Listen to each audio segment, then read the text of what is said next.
Welcome to Excess Returns, where we focus on what works over the long term in the markets. Join us as we talk about the strategies and tactics that can help you become a better long-term investor. Justin Carbonell and Jack Forehand are principals at Validia Capital Management. The opinions expressed in this podcast do not necessarily reflect the opinions of Validia Capital. No information on this podcast should be construed as investment advice. Securities discussed in the podcast may be holdings of clients of Validia Capital. Hey guys, this is Justin. In this episode of Excess Returns, Jack and I sit down with Dan Villalon, principal and global co-head of the Portfolio Solutions Group at AQR, to talk all things emerging markets.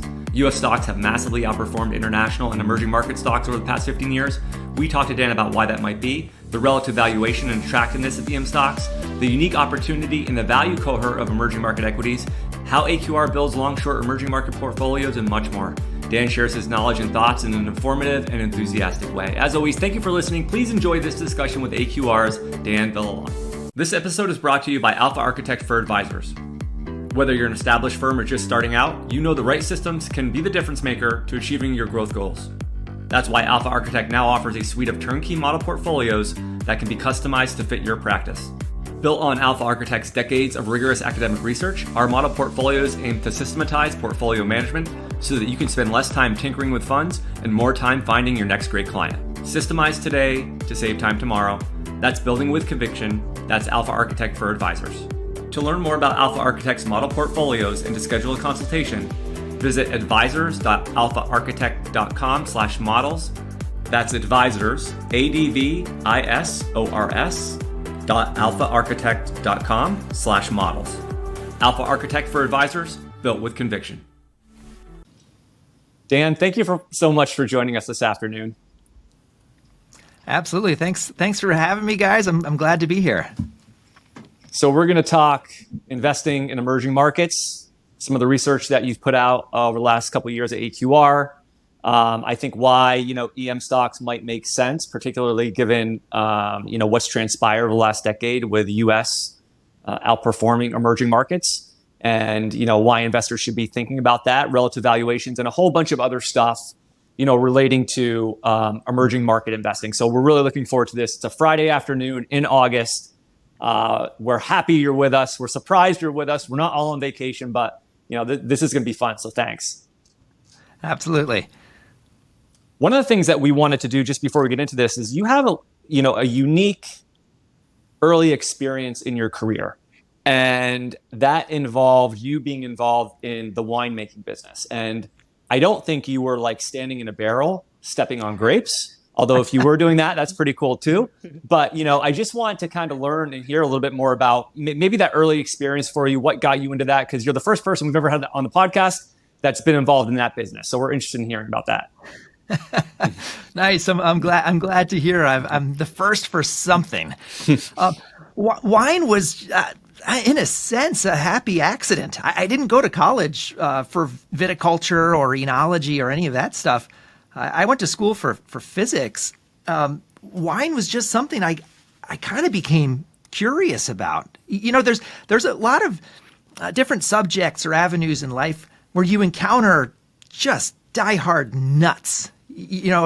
And wine was one of those areas where it's just like, why are some people so crazy about this? And I was just kind of curious, I'd like to find out, is it hype, or is there something there? Is there some reason that people become so obsessive about it? And so the morning after I graduated from college, I drove up to Napa and interviewed at any place that would be willing to speak to a physics major. But Justin, you're not far off. The only place that gave me a job, it wasn't to step in barrels. It wasn't even that. I was just going to be a barrel roller. So I was just going to kind of rotate barrels, once a year. And that's what I was hired to do. I got super lucky. The assistant winemaker happened to retire the day after I signed up. And they're like, hey, Dan, we're short on people.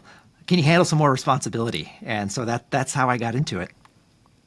My wife has watched basically none of my podcasts, but I think when it comes to wine, she'll be watching some of this one. I'll suggest a good pairing to go with this episode. Nice. But it seems like with winemaking and investing, both would seem to be very detail oriented, and both would to me, seem like they would take a very long-term view and perspective. So, I mean, are there parallels there that you can draw from those, your two experiences in these areas? I think you're exactly right. One is the long horizon nature of stuff. And I don't think this is too much of a stretch in comparing these two, I don't know, professions or areas. Wine can take a really long time before you pop the cork and taste. Just like how when it comes to market forecasting or setting expectations, a 5 to 10 year expectation, well, that takes 5 to 10 years to pan out. You can't get kind of too distracted by all of the months and quarters along the way. So I think the one thing is horizon.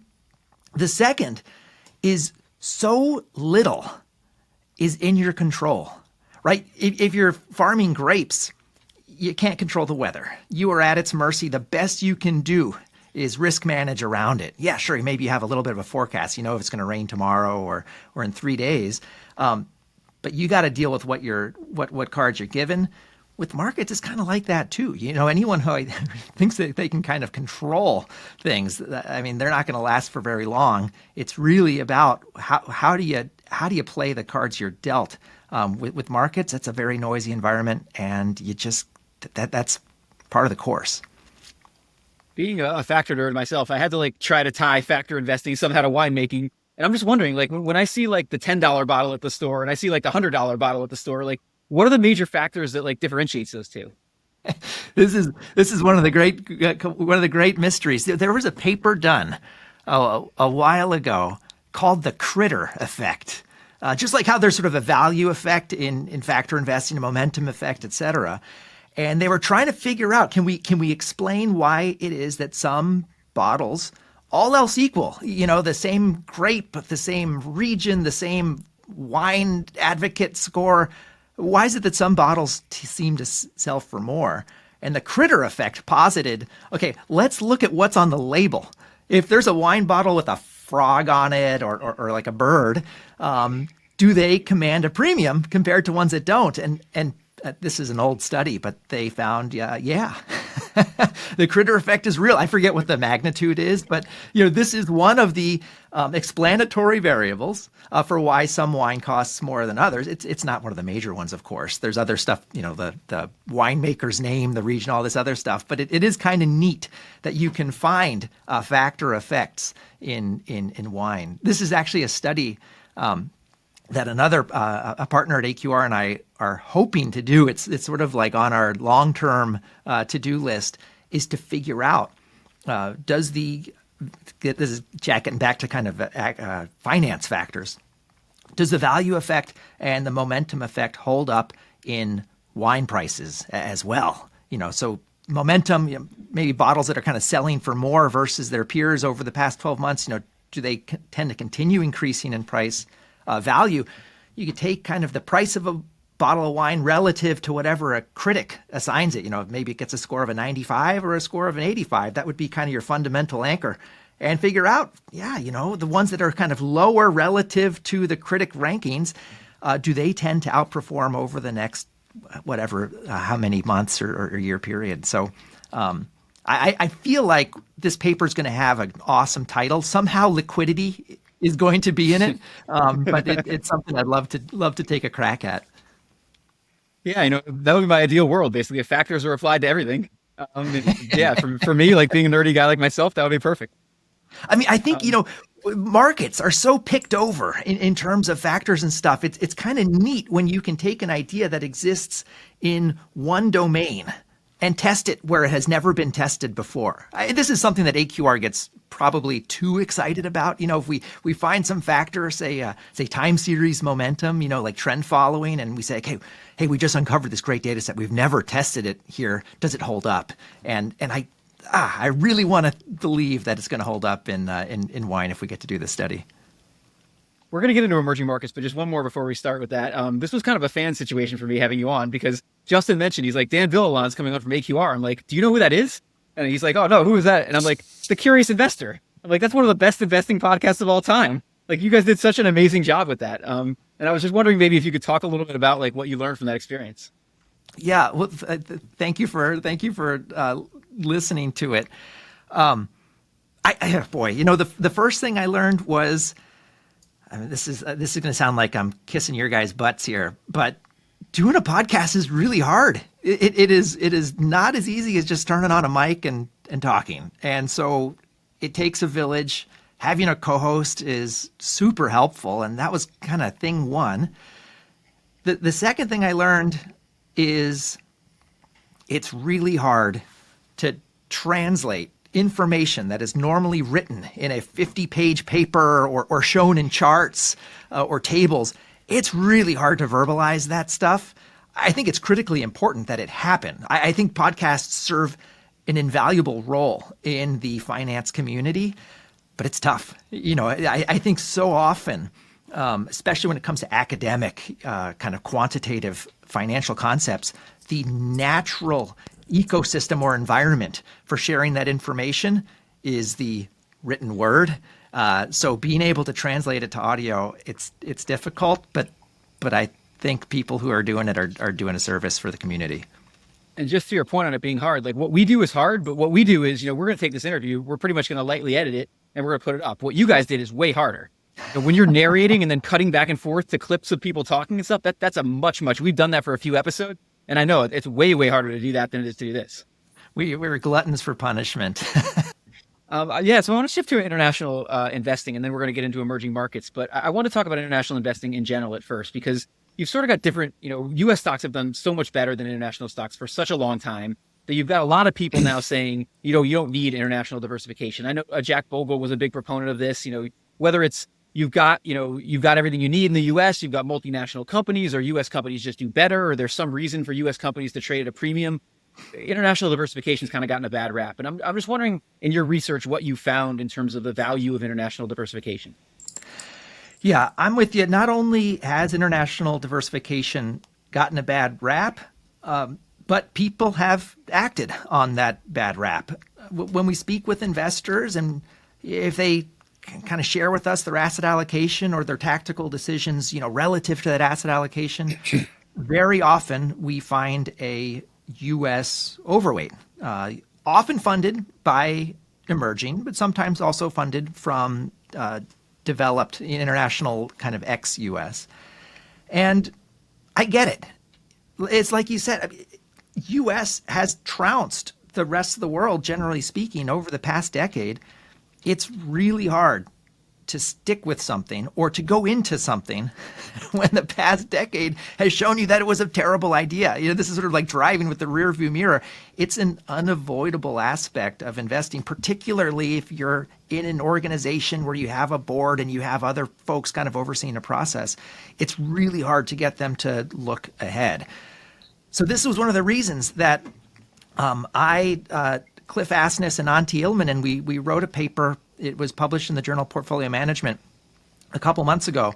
By the way, any paper I reference here is freely available on the AQR website. So don't worry, you can check out any of these charts. But it was really to kind of re-underwrite the case for international diversification. I think theoretically, we all agree diversification is a good idea. And so we wanted to think, okay, well, what happened? And do we think it's going to be a bad idea going forward? And so we kind of broke it down into some of the more common arguments we hear against diversification and try to just tackle them one by one. Yeah, by the way, the paper is called International Diversification Still Not Crazy After All These Years, which AQR is better than anybody else at titling papers. I still think Size Matters If You Control Your Junk is the best title for a research paper of all time. So I don't know who leads up titling over there, but they're doing an outstanding job.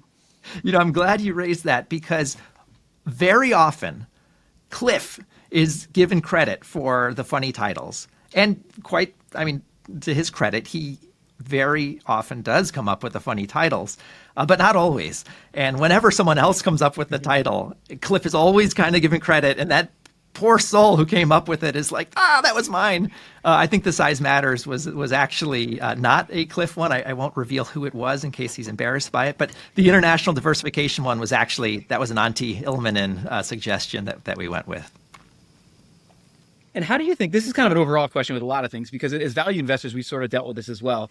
How do you think about when we have something that makes a lot of sense, something that works over the long term, and then it goes through one of these really long periods where it doesn't. We've seen this with international diversification. We've seen it with value. How do you think about like analyzing one of those situations and saying, all right, is something different and this thing doesn't work anymore? Or is this just another one of those periods that we are going to expect in the middle here where things don't work? We're never going to know an answer.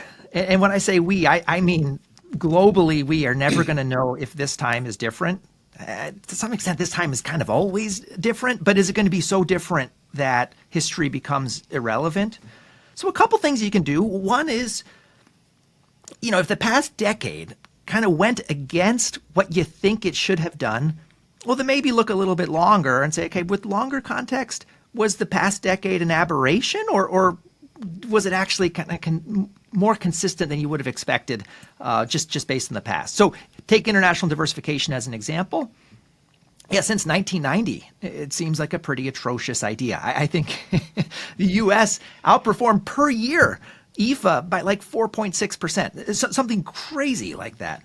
But if you go back beyond 1990, from 1970 to present, that edge really goes down. It's actually less than 1%. So there's still an edge, but it's a lot more modest than I think a lot of people think when they think about sort of like the inherent superiority of U.S. markets. The second thing you can do is try to decompose the past. What was the driver of that outperformance? And so what we did in this paper was we said, okay, well, there's kind of two ways for an equity market to outperform or to win. The first is based on fundamentals. So was that market able to outgrow? Were earnings, did they compound? Did they grow faster than other markets? The second, so one is you win on fundamentals. The second is you just get more expensive. You just win on prices. Are people willing, has the market willing to pay more per dollar of earnings from one country versus another? And I think this is an important exercise to do because, if a country is sort of inherently fundamentally stronger, maybe that'll persist. But if a country won, if it outperformed just because it got richer, just because people were willing to pay more for it, that's probably not a great case or premise for investing in it going forward. Okay, so for the U.S. versus IFA, we can do this since 1990 to present, so the period in which the U.S. really trounced other developed markets. Take that 4.6% return I mentioned, split it into fundamentals versus just valuations versus just prices. What do we find? Prices, valuations explains the vast majority of it. We've got regression models and we do it all kind of statistically. We find something like 3.6% can be explained just by U.S. markets getting richer. Not really as much from fundamentals, just 1.2%. And for the T-stat nerds out there, it's a statistically insignificant number. I'm not saying it is not an economically meaningful one, but statistically there's a lot of noise around it. And so that's another way of just sort of, maybe calibrating one's enthusiasm for and U.S. investors' enthusiasm for having a massive home bias going forward. The IFA just tripled in relative expensiveness to U.S. over that period. And that's something we're thinking about for the next 10 years. Do you think any of it could have to do with like technology and intangible assets? Could it be that the U.S. hasn't gotten as much richer when you account for those, or am I off base on that? No, I think that's a great point. Take sector composition. I think one of the reasons that the U.S. maybe just sort of, this is now kind of in the landscape of speculation. Might it make sense for the U.S. just naturally or in equilibrium be a more expensive market than others? Well, yeah, maybe. Maybe the U.S. has a greater sector composition of expensive sectors, of kind of higher valuation sectors like technology. If you kind of look at the data, you find that's part of the story, but not most of the story and definitely not all of the story. But I think you're right. I think that does explain some of it. And how about the idea in terms of international diversification? A lot of people have this idea that, we've got so many multinational companies in the United States that you're really getting international exposure just by owning them and you don't have to invest internationally. What do you think about that? I'm not like a super extreme kind of international diversification zealot. So I will I will hear out that argument a bit. I think you're right. If you're a U.S. investor and you have a U.S. bias, that's not too crazy versus the global kind of truly passive market cap index, right? The U.S. accounts for a bit more than 60% of global market cap. So even, a truly passive investor will have a U.S. bias. And you're right. U.S. multinational companies do derive a good chunk of the revenues from abroad. I think something like 30% of S&P 500 companies, of S&P 500 companies, I think like 30% of the revenues come from offshore. But I'd say that's not enough. I think when it comes to the case for diversification for equity markets, the case for international diversification, you have to think kind of longer term. And this was a chart that we did in the paper. You guys are probably familiar with this expression. When the U.S. sneezes, the rest of the world catches a cold. I think the idea is, diversification, it's not that great because when one country has a short, kind of sharp drawdown, it's not isolated that one country. It's probably going to be a multi-country or maybe even global phenomenon. When one market crashes, there's spillover effects. I think the problem with that kind of notion of one country, if the U.S. sneezes, the rest of the world catches a cold, is for most investors with multi-year investment horizons. Let's say you have a 10-year investment horizon. It doesn't really matter to you about a short, sharp crash, right? What really matters to a long horizon investor is a protracted period of, technical word, of sucking. What if there is a multi-year drawdown or a multi-year recession? That's really the risk that you're hoping for diversification to kind of save you from or protect you against, as opposed to the kind of the short, sharp crash. We were talking earlier about kids. September's coming up. Kids go back to school. Almost always, one of my kids comes home with a cold, and everyone in the house goes down. The cold spreads to everyone. My kids recover a whole lot faster than I do.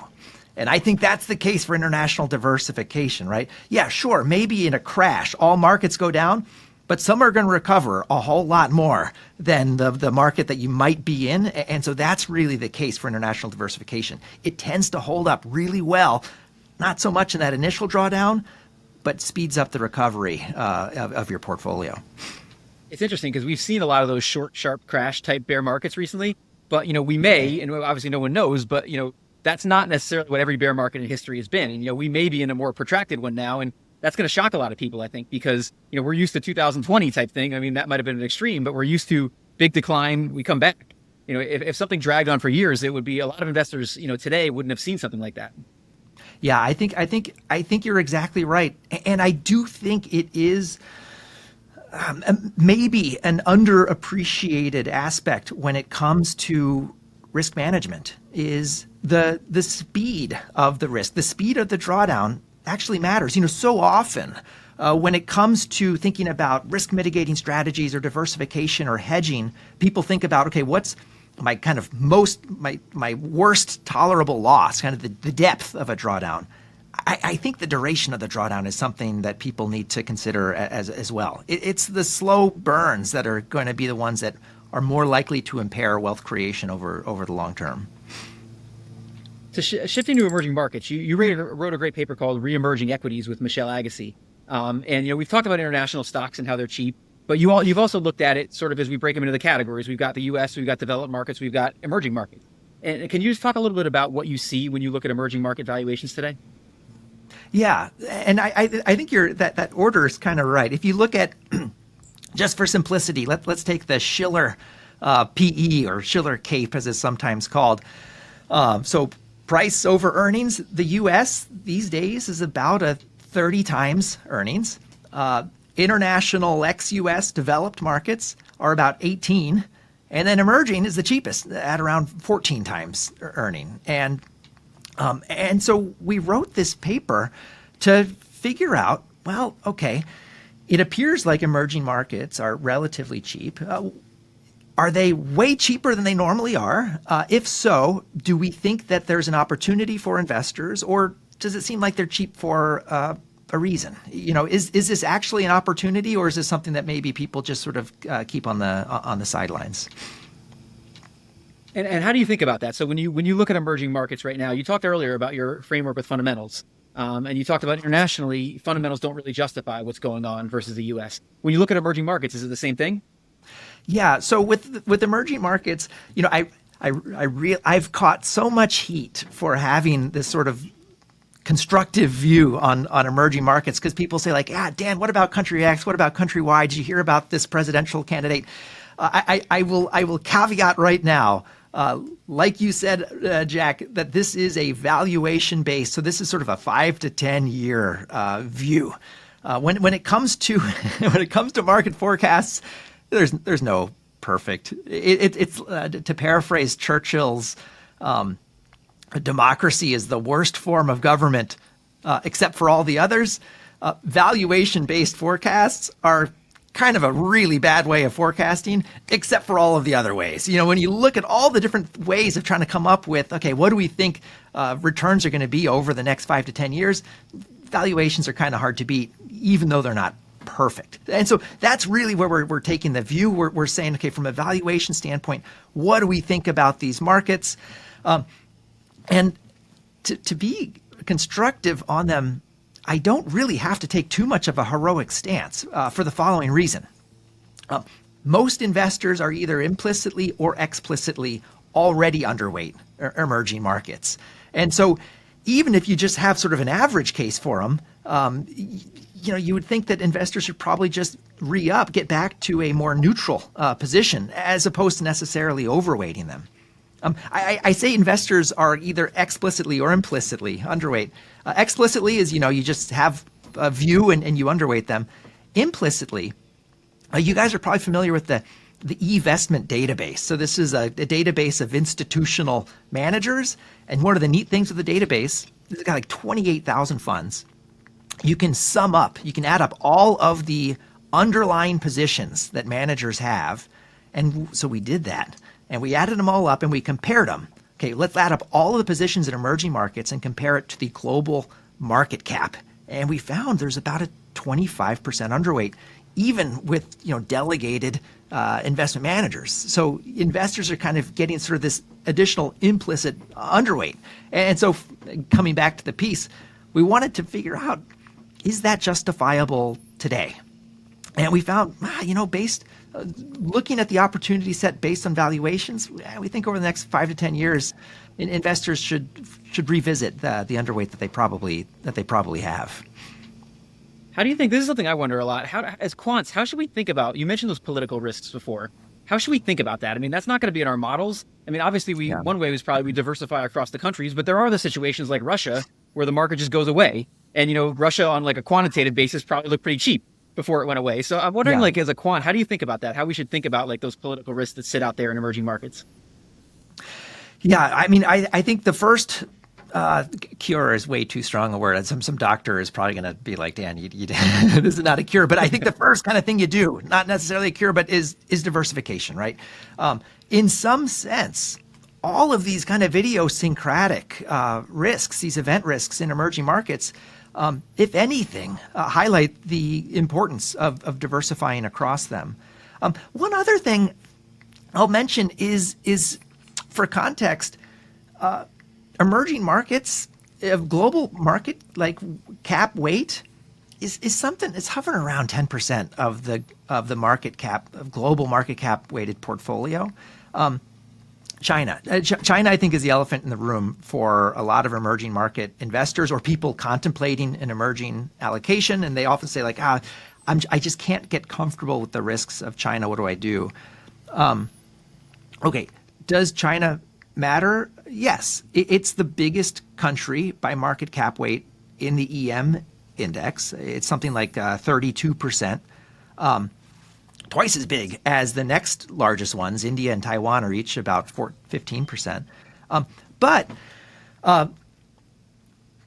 if emerging is only 10% of the global market cap, that means China is only about 3% of truly globally diversified investors' portfolio, assuming they're 100% in equities. If a 60-40 portfolio, then 60 times the 3%, you get something under 2%. So context, I think, matters.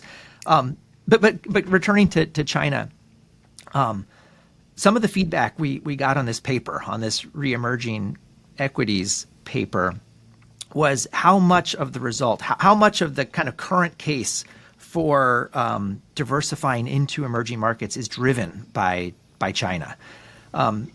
What we did after writing the paper, and I kind of wish we had included it in the paper, but this is why feedback is so important. We reran all of the analysis ex-China, and we found the story was pretty much unchanged. From a valuation perspective, it's really a EM story as opposed to a China story. And also, another thing we looked at was risk. And there's a bunch of ways, quants I think but are often teased for calculating volatility, but it's one that's worth looking at. It's at least correlated to a bunch of other forms of risk. We find that the volatility of emerging markets have come in line with developed markets, with or without China. The correlations between emerging and developed have also come down, again, with or without China. And so we think that, there's idiosyncratic risk in underlying countries, but the diversified basket still looks like a compelling idea. I'm just curious as to the scale. Like, how cheap are emerging markets relative to history, relative to developed right now? I mean, is this like a 99th percentile type thing, or is it not that extreme? Yeah, this is one. So what we did in the paper, one of the challenges with emerging market data, as you guys know, is you just don't have as much of it. We're kind of spoiled in the U.S. with being able to have a 100-year data set. And of course, there's all sorts of debates in terms of, but Dan, is data from the 30s still relevant today? But with emerging markets, you just don't have that long of a history. But we decided to take a look at the history we do have. So one of the exhibits in this paper, we said, okay, what's the expected return of emerging markets based, again, on valuation? So kind of what's the 5 to 10 year expected return? And how does that compare to developed markets? And what we did was we called this, I think this is quotes, the emerging premium. So kind of emerging versus developed. And we kind of track that through time. And what we find is when we wrote the piece earlier this year, that premium, that emerging premium, the valuation gap, the difference, was about as high as we've ever seen. You'd have to go back to the early 2000s, I think maybe 2000 or 2001, to find it as wide as it is today. And so to answer your question, on a relative basis, emerging seems as cheap as we've seen in over 2 decades. Just thinking about that multiple expansion, going back to that for a second, and this is kind of going off script a little bit, but maybe in thinking about that, maybe there's like a series or a whole set of things that could have influenced this over the last 40 years. I mean, the starting valuations in the late 70s, the long-term decline in interest rates. I was thinking like maybe U.S. companies have done a better job at reinvesting rather than paying dividends. I just kind of was jotting down some stuff that I thought could, in totality, maybe the increase in buybacks in the U.S. of the Federal Reserve being more involved in the markets maybe than other markets, and then also just the general ownership of stocks among individual investors. I mean, and I'm not saying that should support those valuations, but I'm just thinking of structurally like the reasons why those valuations or the multiples would have expanded much more than emerging market stocks. I don't know if any of that makes sense or if you guys have thought about that at all, but I was kind of thinking about the reasons why. It's a great point. I guess kind of 2 things come to mind. One, Justin, you're right. Earnings growth has been far superior in the U.S. over the past decade than in emerging. One of the neat things, though, in terms of setting expectations for the next 10 years is we're not assuming any mean reversion in valuations. We're kind of assuming that things stay the same, that the expensive country stays expensive and the cheap country stays cheap. In kind of quant speak, you've got the concepts of value and the concept of carry, right? So value is mean reversion, and carry is kind of what you earn if prices don't change. You can think of it as like a dividend yield or a bond coupon. The case that we're making for emerging is a carry case. It's just that it's cheaper. We don't need valuations to kind of mean revert for it to pay off. In fact, for U.S. to continue to outperform emerging over the next decade, we would actually have to see either earnings growth continue to surprise any kind of analyst consensus, or for the U.S. to become even richer versus emerging markets. If the relative valuation levels stay the same, the edge should be to emerging based on carry. And if they do come in, and I think a lot of investors do believe that over time, mean reversion is a feature of valuations of markets, then you would expect the realized premium to be even greater than what we're predicting in this paper. So I went 50-50 in like 2015 with my kids' 529s, US and international. I'm still waiting for the mean reversion. That's all right. I'm a believer. I think it's coming. Yeah, I mean, but I'll take it. Yeah, one of this is something that probably makes a lot more sense to the quant side of the community than the more discretionary or fundamental or concentrated side. Emerging versus developed is, in some sense, and this is going to sound weird, is kind of a concentrated bet, right? You're kind of thinking about one thing versus another. We do think that just in the land of value, that there is a more kind of higher conviction and more diversified bet out there too. We think it exists in emerging, but it actually seems to be a more pervasive thing.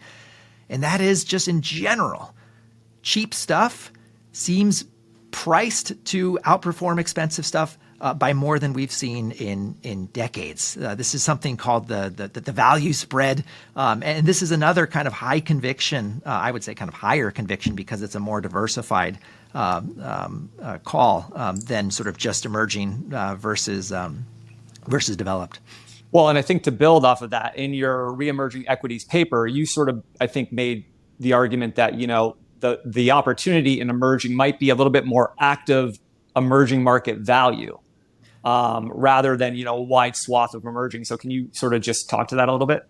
Yeah, and I guess it's probably clear. This is like the bias alert. I work for an active manager, so of course I'm going to say active management is a good idea. But let me explain why we think it's sort of an especially good idea today. And this is the notion as a sort of opportunity for value stock selection or value kind of stock picking. The intuition for this is let's pick a market. Let's say we're going to form our own strategy right now, and we line up every security, every company in this market according to cheapness. And so we've got them all in a line, and now we're going to grab the half of stocks that are the cheap ones and then the half of stocks that are the expensive ones.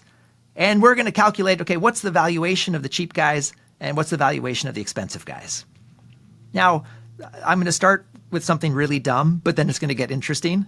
The cheap stuff is always cheaper than the expensive stuff, right? So that's kind of the dumb part. But the interesting part is the distance between the two. How cheap is the cheap stuff compared to the expensive stuff? That changes through time. There are times, like most of the last decade, from 2010 to 2018, that distance was pretty tight. They were pretty close. The cheap stuff wasn't a whole lot cheaper than the expensive stocks. Where are they today? I need this on widescreen. They're as far as we have seen in a very long time, and in some places, like emerging, farther than we've ever seen in history. If you think of this as sort of like a rubber band, it's almost like as stretched as we as we used to think possible, and that's where we are today. We call this the value spread. How far apart is the valuation, the cheapness of cheap stuff versus expensive? And it's just like with a rubber band, when you stretch it just a little bit, it doesn't really have much pressure or kind of like force pulling it back. But when it's really pulled out, that makes you kind of wonder what's going on here. Is this a huge opportunity? We think that the case today in emerging, and it's broader than that, but with emerging especially, this value spread, this kind of rubber band is so stretched. We think it's a particularly compelling time to consider having a value orientation, even kind of within a given market. Would you be able to talk at a high level about some of the inputs that go into constructing that type of strategy? Like on the value side, what are you looking at? On the growth or expensive side, I guess, what are you looking at? How are you selecting those securities? And then what does the portfolio sort of composition look like on the long short? And then, maybe even touch on like rebalancing sort of strategy or frequency and how that works. Great. Okay. So I'll keep it high level so that even though I'm at home, I think someone from compliance might actually drive over here and jump in front of the screen. So at a very high level, just like how you wouldn't describe someone using just one adjective, we don't want to define the value of a company using just one metric. So at the highest, broadest level, actually, if you've seen Cliff Asness, our CIO, he doesn't like the word blog. It's essentially a blog on our website called Cliff's Perspectives. And he's gotten pretty lazy with it this year, where he'll just post a chart. And the chart is this rubber band concept I'm talking about. So I'll describe how that chart is built. We take 5 different definitions or metrics or measures of value. So there's the classic price to book, but we also do earnings to price, forecasted earnings to price. We use a cash flows measure. We use a sales measure just to get kind of a composite view of how cheap is this thing. And that way, we're not kind of going to, fall prey to any issue with like, oh, what about intangibles? Oh, what about this? What about that? We take all 5 and we just blend them together. So this is how we're going to define whether or not a company is a cheap stock or an expensive stock. Then what we want to do is we want to be careful about how we build the portfolio, right? If we don't pay attention to what industry a company is in, and let's say technology is more expensive than healthcare, if you just kind of rank all stocks according to their cheap or expensiveness, there's a chance you're going to end up with all of the technology stuff on the expensive side and all of the healthcare stuff on the cheap side. You're going to end up with a huge industry bet as opposed to a value bet. And so we don't want to contaminate those two things.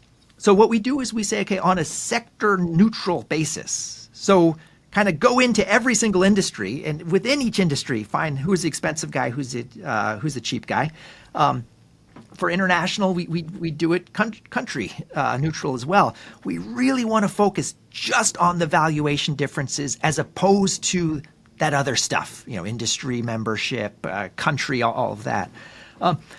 We rank them according to the signal, right? The cheaper stuff we're going to like more than the semi-cheap stuff. And that's how we're going to build the portfolio. Practically speaking, AQR does both long, short, market neutral type hedge funds. We also have long only strategies. So for our long short implementations, we'll go long the cheap stuff, short the expensive stuff. For the long only, overweight and underweight, but same idea, the same kind of underlying theory. The last thing I'll say on this is it's not just value that we look at. Nobody should look at only one thing, in our opinion. You want to make sure that the cheap stock that you're interested in isn't cheap for a reason. So you want to take into account other things, quality, defensiveness, low risk, the momentum, just to make sure that, maybe your thesis is value is particularly attractive today, but you don't want that to come at the expense of being short other factors that you believe in. You did a really good job keeping that high level, but it would have been a great YouTube moment if a compliance team stormed in right in the middle of the interview. We could have made it into a YouTube short. We could have gotten views up.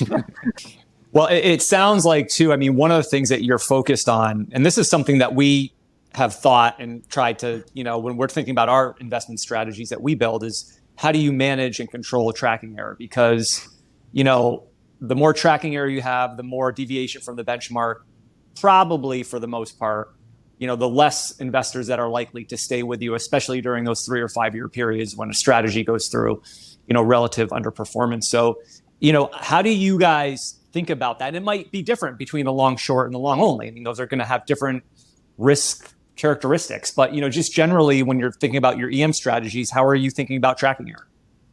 This is so tricky. Tracking error, classically, if you look at the academic literature, tracking error is a risk. So in theory, you don't want a lot of it. But you're right. If you think your benchmark, maybe you're a 60-40 investor and you, like AQR, think that 60-40 is priced to deliver below historical returns for the next 5 to 10 years, you're going to want to take some tracking error. Like if that's your belief, you're going to want to deviate from that benchmark because you don't think the benchmark is going to deliver. So then the question is, well, how much can you take? We actually wrote a paper 3 years ago. We have this series called Alternative Thinking. And 3 years ago, we wrote a piece called Was That Intentional? And what it did was it tried to distinguish between intended or compensated tracking error and unintended or uncompensated sources of tracking error. So intended tracking error, active management. So I come to you guys and I say, hey, guys, I really like your investment philosophy. Can you design a strategy to beat a benchmark? You say, sure, Dan. I'm going to give you the strategy is going to have a 3% tracking error. I say, great, that is intended tracking error. I'm on board. But then there's kind of unintended or uncompensated tracking error. Let's say I have a bunch of your strategies in my portfolio and I just randomly decide that I'm going to rebalance my portfolio, get it back to its strategic asset allocation once every 9 months. That rebalancing frequency, I'm going to deviate from my strategic asset allocation. I'm going to deviate from my benchmark until that kind of 9-month period, then I kind of snap back to it. Those deviations, that's not because I have an alpha view or anything. The tracking error that comes from my rebalancing decision, that's sort of an unintended source of tracking error. So I guess the first thing is tracking error, you're really looking to maximize the intended and minimize the unintended. Now, the second question is, okay, well, how much is right? How much of the intent, the right answer for unintended is 0. What's the right answer for intended? In that paper, we had an appendix that tries to provide a model for folks to figure out, to estimate, to quantify how much tracking error should I have in my that I give to a fund manager or to my own overall portfolio. And it's really a factor of how much are you comfortable losing over a given horizon and how much faith do you have in your manager? Those are sort of the two inputs. If you're willing to lose 1% versus your benchmark once every 3 years and you think your manager has a information ratio or kind of risk-adjusted return of their alpha of a certain level, there's kind of an optimal amount of tracking error you should be taking. And it was kind of a neat thing for us to do because I hadn't really seen that math or that kind of study done before. So for folks interested in checking out, at least a kind of a quantitative model of what's the right amount of tracking error, definitely check it out. The appendix, the paper is called Was That Intentional? And again, freely available online. Yeah, great. Thank you. That's very interesting. Hopefully people check that out. I wanted to just 2 more questions before we let you go. And you've been great with your time, and this is awesome. I'm just wondering, what are your thoughts on, coming off of last year, U.S. bear market in a lot of different markets, but, you kind of had this period of value outperforming. And I think a lot of value and maybe even international and emerging market value investors sort of thought the setup was good for continued outperformance. But here we are, S&P up, whatever it is. I mean, there's been some weakness recently. And it's not necessarily like I'm asking for a short-term market timing call at all here. It's just, I'm curious about your thoughts on, just given what's going on in the market this year. And also, like, from what I've seen, and I don't know if this can be proven out in all the evidence and historical data, but, value tends to be very explosive. you get these like explosive moves in value, coming off of the bottoms of the bear markets, and maybe a lot of the value premium. I don't know if it's that way with EM. I'm guessing it's somewhat similar, but you get these spurts, and then you get this like okay, then we're done. But obviously from 2000 to 2007, that didn't happen. I mean, emerging value did very well during that period, and so did emerging markets. So I'm just wondering, those are two different, I guess, but related comments that I'd like to hear your thoughts on. Yeah, I'll give you two different and hopefully related answers. Maybe I'll start first with macro, and then I'll turn to value.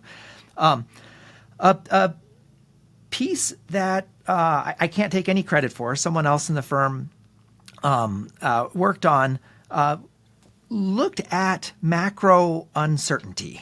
And it's okay. So what is macro uncertainty, or what is macro volatility? The way we think about it is, there's the survey of professional forecasters. They say, okay, what do we think inflation is going to be a year out? Or what do we think GDP is going to be a year out? So you've got these predictions. And so if markets are predictive mechanisms, they should be kind of pricing in these guesses. But a year later, we actually get the data. We actually get the result. Here's what happened. So maybe inflation was predicted to be, let's take our time machine, go back 1 year. People were thinking inflation was going to be down to 3.5%. It's still higher than that, right? So the uncertainty was the difference between what happened and what you predicted. So what you can do is you can build a time series of this and figure out, okay, what were the times when the forecasts were off by a lot versus off by a little. Times where it's off by a lot, we'll call those macro uncertain moments. This is times where we have no idea what actually is going to transpire. 2022 was one of these macro uncertain or macro tumultuous periods where the data that came in was just the forecasters were wrong by more than they were by more than they were kind of on average historically. We're still there today. I think, I think a lot of people assume that you can get out of a macro uncertain environment quickly. That's just not the case empirically, and we think there's kind of good reason for it. Markets, calm tends to beget calm, but turmoil doesn't tend to beget calm. That tends to be kind of a slower, stickier process. I'm surprised markets have rallied as much as they have this year, but I'd say that macro conditions haven't really changed all that much compared to the end of last year. So it's a little bit of a surprise there. Okay, but getting to the value part of your question, value, and I think most, if not all, contrarian strategies are best suited for long-term investors, or at least a long-term investor mentality. They are bouncy, volatile, jumpy, episodic types of returns. There is no well-known factor that's smooth. Timing value is a difficult thing, and we think should only be done at extremes. Now, a question that has come up a bunch is, okay, well, value had an incredible 2022. It's at least our versions of it are doing fine this year, but a lot of folks, I think, are wondering, is the car out of gas at this point? Has value had its run and now it's just back to kind of normal times? We can quantify that. We can take a look at, okay, well, what do that current spreads, remember that kind of that rubber band analogy, what does it imply is left for value investors? We're still near, a little bit below, but pretty near tech bubble peaks. We think there's plenty of gas left in the tank here. And, I can't say the fun has just begun, because investing is not fun, particularly when you have a volatile strategy. But we think we're still early innings, and it will probably be a rocky road, but one that we have high conviction in, kind of ending up strongly positive over the next few years. I would say if the fun has just begun, that means that the good performance is probably over. The pain needs to be extreme. That's when you get the good returns. I think that is, when it comes to factors, there's always this kind of debate. why? Why does it work? Why doesn't it go away? You've got podcasts like yours where people talk about it. Why aren't these things being arbitraged away? Why should they persist? And one school of thought is, well, because these things are hard. They're painful. There's tracking error around them. They're not for everybody. They're hard to stick with. And the investors who can stay the course are the ones who ultimately are compensated. So I think you're onto something there. We like to ask all of our guests a standard closing question, which is based on your experience in the markets, if you could teach the average investor one lesson, what would that be? My default answer for this is always something tracking error related, but we've already touched on tracking error. So I'm gonna do something controversial. I'm gonna disagree with Buffett. This is I should admit too. This is the first time I've ever said this before. So you guys let me know if it lands or if it just seems like career suicide. Buffett has that line, diversification is, insurance against ignorance or protection against ignorance. I think he's wrong. I think education, research, and study, that's protection against ignorance. Diversification is protection against bad luck. And everyone has bad luck at some point in their career. And that's really the reason that diversification matters. And I think one of the reasons that people are kind of uncomfortable with it, because it almost means implicitly admitting that you could be wrong. And I think that's one of the reasons it's so hard for so many people who don't get deep into the data to recognize, a diversified portfolio is a messy one, but it's a pretty good idea if you're looking ahead. Thank you, Dan. This has been awesome. Really appreciate your enthusiasm, your knowledge, your wisdom, sharing that. You're going against the grain with Buffett there, which I think I agree with you on that. So for what it's worth. And by the way, if you ever get the podcast bug again and want to come back on and join us or even be a guest co-host, you're more than welcome. So thank you very much. I really appreciate that, guys. Yeah, I'm a huge fan of your show, so that really does mean a lot to me. Thank you. Thank you. This is Justin again. Thanks so much for tuning into this episode of Excess Returns. You can follow Jack on Twitter at @PracticalQuant and follow me on Twitter at @JJCarbono. If you found this discussion interesting and valuable, please subscribe in either iTunes or on YouTube, or leave a review or a comment. We appreciate it. Justin Carbonell and Jack Forehand are principals at Villalon Capital Management. The opinions expressed in this podcast do not necessarily reflect the opinions of Villalon Capital. No information on this podcast should be construed as investment advice. Securities discussed in the podcast may be holdings of clients of Villalon Capital.